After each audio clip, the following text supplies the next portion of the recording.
ഈ പ്രദേശം മുഴുവനും കറുത്ത ജൂതന്മാരുടെ ശ്മശാന സ്ഥലമാണ്. അപ്പോൾ പണ്ട് കാലത്ത് വീടില്ലാത്തവർ ഇവിടെ ആകെ ഒരു 3 വീട്ടുകാർ മാത്രമേ ഉണ്ടായിരുന്നുള്ളൂ.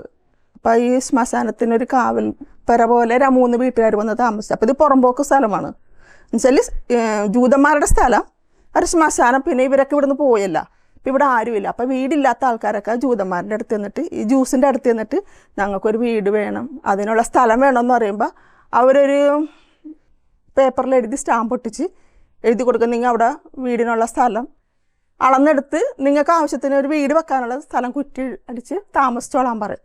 അപ്പോൾ ഓരോരുത്തർ വന്നിട്ട് അങ്ങനെ വീട്, ഇപ്പോൾ എൻ്റെ അപ്പച്ചനോട് അങ്ങനെയാണ് വന്നിട്ട് ഇവിടെ വീട് വെച്ചത് ഈ ജൂതൻ്റെ അടുത്ത് എന്ന് പറഞ്ഞ്.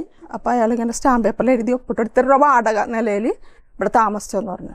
നിങ്ങൾക്ക് ആവശ്യമുള്ള സ്ഥലം, അപ്പോൾ ഓരോരുത്തർക്ക് വീടിൻ്റെ ആവശ്യമുള്ള സ്ഥലം അങ്ങനെ എടുത്തു. അങ്ങനെ ഓരോരുത്തരായിട്ട് വന്നിട്ട് പിന്നെ ഓരോരുത്തർ ഇങ്ങനെ അടച്ച് കെട്ടിയെടുത്ത സ്ഥലങ്ങൾ മറിച്ച് വിറ്റ് ഇത്ര ആൾക്കാർ ഇവിടെ താമസിക്കാൻ തുടങ്ങി.